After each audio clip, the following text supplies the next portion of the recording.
रूस विप्लव कारण और फलाफलर केतेक प्रश्न उत्तर समस्त परीक्षा पाई उपयोगी पार्ट 2।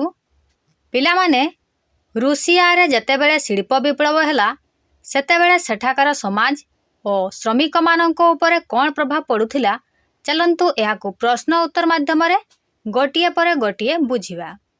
चलंतु आरंभ करिबा आजिकार प्रथम प्रश्न। रूसिया रे सामाजिक वैषम्य जगु किभली परिस्थिति सृष्टि होइथिला? एहार उत्तर सामाजिक वैषम्य जगु रूसियावासींक मध्यरे तीव्र अर्थनैतिक असमानता देखा देइथिला। किछि लोक अत्यंत धनी होइथिबा बेले अधिकांश लोक गरीब और सर्वहारा होई रहिथिले। एहा समाजरे शोषक और शोषित श्रेणी सृष्टि करिथिला। पिलामाने से समय रे रूसिया रे भेदभाव चरम सीमारे थिला। समाजरे टंका पैसार बंटन आदौ समान नथिला। गोटिए पटे मात्र किछि जन बड़ लोक बा पुंजीपति थिले जो माने आराम रे रहुथिले एवं अन्य माननकु खटाउथिले। सेमानंकु कुहागला शोषक।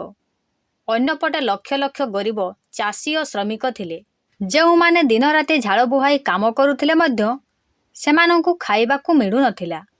सेमानंकु कुहागला शोषित। यार परवर्ती प्रश्न। संभ्रांत और पुंजीवादी माने काहाको शोषण करुथिले एवं सेमानंक जीवनशैली किपरि थिला? यार उत्तर संभ्रांत और पुंजीवादी माने गरीब कृषक और श्रमिक माननकु शोषण करुथिले।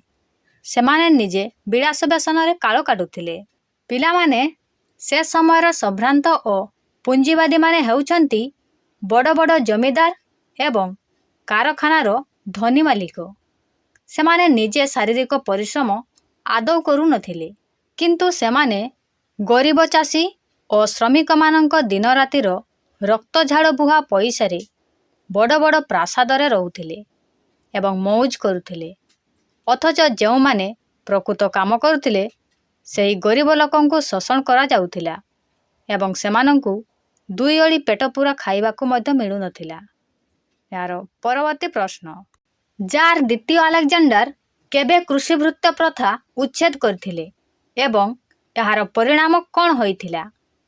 यार उत्तर जार द्वितीय अलेक्जेंडर 1861 मसीह कृषिवृत्त प्रथा उच्छेद करथिले किंतु एहा सते कृषक मानकर अर्थनैतिक अवस्था विशेष उन्नति होई नथिला। पिलामाने रूसियार राजांकु जार कुहा जाउथिला। तेबे राजा जार द्वितीय अलेक्जेंडर 1861 मसीह एक बड़ ऐतिहासिक नियम आनिले जहाकु एडिक्ट ऑफ इमानसिपेशन बा मुक्ति आदेश बा ताकु दास मुक्ति आदेश कुआ जाय। एहा द्वारा चाषी माननकु दास भावे रखुथिबा प्रथा बा कृषिवृत्त प्रथा को से संपूर्ण बंद करदेले। किंतु केवल कागज पत्र नियम बदलिले कौन हेबो? चाषी माननकु दासत्वरु मुक्ति मिलिगला हेले सेमाननकु कौनसी जमी किंबा टंका पैसा मिलिला नाही। फलरे मुक्त हेबा परे भी सेमाननक गरीबी दूर हेला नाही बरं सेमाननक अवस्था आहुरी खराब होइगला। परवर्ती प्रश्न।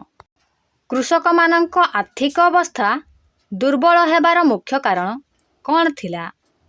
एहार उत्तर केतेक प्रत्यक्ष कर बा टैक्स सहित जमी बाबद अर्थ सरकारंको देबाकू पड़ुथिबारु कृषक मानकर आर्थिक अवस्था दुर्बल होई जाइथिला।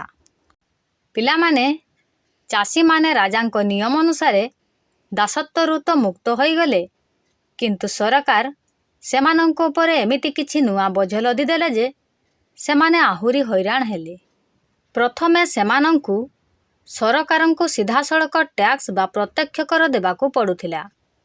द्वितीयत सेमाने चाष करिबा पई जे जमी पाइथिले ता बाबदकू मध्य सरकारंकु बहुत बड़ अंकर टंका परिशोध करिबाकू पड़ुथिला। एबे चिंता करंतु चाषींकर रोजगार थिला बहुत कम हेले टैक्स एवं जमी बाबद खर्च थिला बहुत अधिक। एथिपाई चाषी माने संपूर्ण गरीब और दुर्बल होई पड़िथिले। परवर्ती प्रश्न। प्रोलेतारिएट काहाकू कुआ जाय? ଏହାର ଉତ୍ତର ରୁଷିଆରେ ଚାଷ ଜମିର ଆବଣ୍ଟନ ଠିକ୍ ଭାବେ ନ ହେବାରୁ ବହୁ ଲୋକ ଭୂମିହୀନ ହୋଇଗଲେ। ଏହି ଭୂମିହୀନ ସର୍ବହରା ବା ଗରିବ ଶ୍ରେଣୀର ଲୋକମାନଙ୍କୁ ପ୍ରୋଲେତାରିଅତ କୁହାଯାଉଥିଲା। ପିଲାମାନେ ଏହି ଶବ୍ଦଟିକୁ ଭଲ ଭାବେ ମନେ ରଖନ୍ତୁ କାରଣ ଏହା ପରୀକ୍ଷା ପାଇଁ ବହୁତ ଗୁରୁତ୍ୱପୂର୍ଣ୍ଣ। ଶବ୍ଦଟି ହେଉଛି ପ୍ରୋଲେତାରିଏତ। ଏହାର ସହଜ ଅର୍ଥ ହେଉଛି ସର୍ବହରା ବା ଯାହା ପାଖରେ କିଛି ବି ନାହିଁ। ଯେତେବେଳେ ରୁଷିଆରେ ଚାଷ ଜମିଗୁଡ଼ିକ ଠିକ୍ ଭାବେ ବଣ୍ଟାଗଲା ନାହିଁ, ବହୁତ ଚାଷୀ ନିଜ ଜମି ହରାଇ ସମ୍ପୂର୍ଣ୍ଣ ଗରିବ ହୋଇଗଲେ ଏବଂ କାମଧନ୍ଦାରେ ସହରକୁ ଆସି ଭୂମିହୀନ ଶ୍ରମିକ ପାଲଟିଗଲେ। ଏହି ନିଷ୍ପେଷିତ ଗରିବ ଏବଂ ସର୍ବହରା ଶ୍ରେଣୀକୁ ହିଁ ମାର୍କ୍ସବାଦୀ ଚିନ୍ତାଧାରାରେ ପ୍ରୋଲେତାରିଆତ ବୋଲି କୁହାଯାଉଛି। ଆଉ ଏହି ଶ୍ରେଣୀର ଲୋକମାନେ ହିଁ ପରବର୍ତ୍ତୀ ସମୟରେ ରୁଷ ବିପ୍ଳବର ସବୁଠାରୁ ବଡ଼ ଶକ୍ତି ସାଜିଥିଲେ। ପରବର୍ତ୍ତୀ ପ୍ରଶ୍ନ, ଶିଳ୍ପ ବିପ୍ଳବ ଫଳରେ ରୁଷିଆରେ କ'ଣ ସବୁ ସକାରାତ୍ମକ ବା ଭଲ ପରିବର୍ତ୍ତନ ହେଲା? ଏହାର ଉତ୍ତର ରୁଷିଆର ପ୍ରାୟ ସବୁ ସହରରେ ବହୁ ସଂଖ୍ୟାରେ କଳକାରଖାନା ଓ ନୂତନ ଶିକ୍ଷାନୁଷ୍ଠାନ ଗଢ଼ି ଉଠିଲା। ଦେଶରେ ଉତ୍ପାଦନ ବୃଦ୍ଧି ପାଇଲା ଏବଂ ଅର୍ଥନୀତି ଓ ଶିଳ୍ପ କ୍ଷେତ୍ରରେ ଦ୍ରୁତ ଅଗ୍ରଗତି ଘଟିଲା। ଶିଳ୍ପ ବିପ୍ଳବର ମାନେ ହେଉଛି ବହୁତ ସାରା ନୂଆ ନୂଆ ଫ୍ୟାକ୍ଟ୍ରି ବା କାରଖାନା ଖୋଲିବା। ଯେତେବେଳେ ରୁଷିଆରେ ଏହି କାରଖାନାଗୁଡ଼ିକ ତିଆରି ହେଲା, ଦେଶରେ ବହୁତ ଜିନିଷପତ୍ର ତିଆରି ହେବାର ଆରମ୍ଭ ହେଲା। ଦେଶର ଟଙ୍କା ପଇସା ବଢ଼ିଲା ଏବଂ ପିଲାମାନଙ୍କ ପଢ଼ିବା ପାଇଁ ନୂଆ ନୂଆ ସ୍କୁଲ କଲେଜ ମଧ୍ୟ ଖୋଲିଲା। ପରବର୍ତ୍ତୀ ପ୍ରଶ୍ନ, ଶିଳ୍ପ ବିପ୍ଳବ ପରେ ଶ୍ରମିକମାନଙ୍କ ଆର୍ଥିକ ସ୍ଥିତି କିପରି ଥିଲା? ଏହାର ଉତ୍ତର ଦେଶର ଉନ୍ନତି ହେଲେ ମଧ୍ୟ ଶ୍ରମିକମାନଙ୍କ ଜୀବନ ଧାରଣରେ କୌଣସି ଉନ୍ନତି ହେଲା ନାହିଁ। କମ୍ ମଜୁରୀ ବା ପାରିଶ୍ରମିକରେ ସେମାନଙ୍କଠାରୁ ଅଧିକ ଶ୍ରମ ବା କାମ ଆଦାୟ କରାଯାଉଥିଲା। ପିଲାମାନେ ଶିଳ୍ପ ବିପ୍ଳବ ଯୋଗୁଁ ରୁଷିଆରେ ବଡ଼ ବଡ଼ କାରଖାନା ତ ତିଆରି ହେଲା ଏବଂ ଦେଶର ଉନ୍ନତି ବି ବହୁତ ହେଲା, କିନ୍ତୁ ସବୁଠାରୁ ଦୁଃଖର କଥା ହେଉଛି ଯେଉଁ ଶ୍ରମିକମାନେ ଦିନରାତି ପରିଶ୍ରମ କରୁଥିଲେ ସେମାନଙ୍କ ଜୀବନ ଧାରଣରେ କୌଣସି ବି ଉନ୍ନତି ହେଲା ନାହିଁ। ପରବର୍ତ୍ତୀ ପ୍ରଶ୍ନ, ଉତ୍ପାଦନ ପଦ୍ଧତିରେ ନୂତନ ଯନ୍ତ୍ରପାତି ବା ମେସିନ୍ ଆସିବା ଦ୍ୱାରା ଶ୍ରମିକମାନଙ୍କ ଉପରେ କ'ଣ ପ୍ରଭାବ ପଡ଼ିଲା? ଉତ୍ତର, ଅଳ୍ପ ସମୟରେ ଅଧିକ ଉତ୍ପାଦନ ପାଇଁ ନୂତନ ଯନ୍ତ୍ରପାତି ବ୍ୟବହାର କରାଯିବା ଫଳରେ ଅନେକ ଶ୍ରମିକ କାର୍ଯ୍ୟରୁ ଛଟେଇ ହେଲେ ଏବଂ ସେମାନେ ଅଳ୍ପ ପାରିଶ୍ରମିକରେ ଅଧିକ କାମ କରିବାକୁ ବାଧ୍ୟ ହେଲେ। ପିଲାମାନେ ମାଲିକମାନେ ଚାହିଁଲେ କେମିତି କମ୍ ସମୟରେ ଅଧିକ ଜିନିଷ ତିଆରି ହେବ, ତେଣୁ ସେମାନେ ବଡ଼ ବଡ଼ ମେସିନ୍ ଆଣିଲେ। ଏବେ ଯେଉଁ କାମକୁ 10 ଜଣ ଶ୍ରମିକ କରୁଥିଲେ ତାକୁ ଗୋଟିଏ ମେସିନ୍ କରିଦେଲା। ଫଳରେ ମାଲିକମାନେ ଶ୍ରମିକମାନଙ୍କୁ କାମରୁ ବାହାର କରିଦେଲେ। ଏବେ ଯେଉଁମାନଙ୍କର ଚାକିରି ଚାଲିଗଲା ସେମାନେ ଭୋକ ଉପାସରେ ରହିବା ଅପେକ୍ଷା ଅତି କମ୍ ପଇସାରେ ବି ଅଧିକ କାମ କରିବାକୁ ରାଜି ହୋଇଗଲେ। ପରବର୍ତ୍ତୀ ପ୍ରଶ୍ନ, ଶ୍ରମିକମାନେ ନିଜର ସ୍ତ୍ରୀ ଓ ପିଲାମାନଙ୍କୁ କାହିଁକି କାର୍ଯ୍ୟରେ ଲଗାଇବାକୁ ବାଧ୍ୟ ହେଲେ?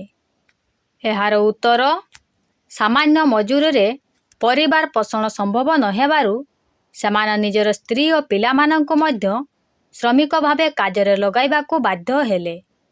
ଏହାଦ୍ୱାରା ପୁଞ୍ଜିପତି ବା ମାଲିକ ଓ ଶ୍ରମିକଙ୍କ ସମ୍ପର୍କ ଖରାପ ହେଲା। ପିଲାମାନେ ଚିନ୍ତା କର କେମିତି ସ୍ଥିତି ହୋଇଥିବ। ଜଣେ ଶ୍ରମିକ ଯେତିକି ରୋଜଗାର କରୁଥିଲା ସେଥିରେ ତା'ର ଘର ଚଳୁନଥିଲା, ପିଲାଙ୍କୁ ଖାଇବାକୁ ମିଳୁନଥିଲା।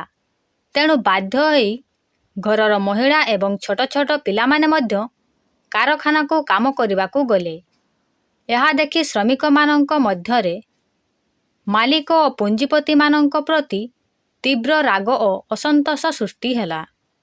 ପରବର୍ତ୍ତୀ ପ୍ରଶ୍ନ, ଶେଷରେ ଶ୍ରମିକମାନେ ନିଜର ସମସ୍ୟା ସମାଧାନ ପାଇଁ କ'ଣ ପଦକ୍ଷେପ ନେଲେ? ଏହାର ଉତ୍ତର, ଶ୍ରମିକମାନେ ଏକାଠି ହୋଇ ନିଜର ସଂଘ ଗଠନ କଲେ ଏବଂ ରୁଷିଆର ଶିଳ୍ପ କ୍ଷେତ୍ରରେ ଏକ ବିପ୍ଳବାତ୍ମକ ପରିବର୍ତ୍ତନ ଆଣିବା ପାଇଁ ଦୃଢ଼ ନିଷ୍ପତ୍ତି ନେଲେ। ପିଲାମାନେ ଯେତେବେଳେ ଶୋଷଣ ଚରମ ସୀମାରେ ପହଞ୍ଚିଗଲା, ସବୁ ଶ୍ରମିକ ବୁଝିଗଲେ ଯେ ଏକା ଏକା ଲଢ଼ିଲେ ହେବ ନାହିଁ। ସେମାନେ ସମସ୍ତେ ଏକାଠି ହୋଇ ଶ୍ରମିକ ସଂଘ ବା ଲେବର ୟୁନିୟନ ବନେଇଲେ। ସେମାନେ ନିଷ୍ପତ୍ତି ନେଲେ ଯେ ସେମାନେ ମାଲିକମାନଙ୍କ ମନମୁଖୀ ଶାସନକୁ ଆଉ ସହିବେ ନାହିଁ ଏବଂ ଦେଶରେ ଏକ ବଡ଼ ଦଳ ବା ବିପ୍ଳବ ଆଣିବେ। ଏହି ସଂଗଠନ ହିଁ ପରବର୍ତ୍ତୀ ସମୟରେ ରୁଷ ବିପ୍ଳବର ମୂଳଦୁଆ ସାଜିଥିଲା। ଆମ ଚ୍ୟାନେଲକୁ ଲାଇକ୍, ସେୟାର, କମେଣ୍ଟ ଏବଂ ସବସ୍କ୍ରାଇବ୍ କରି ନିଅନ୍ତୁ।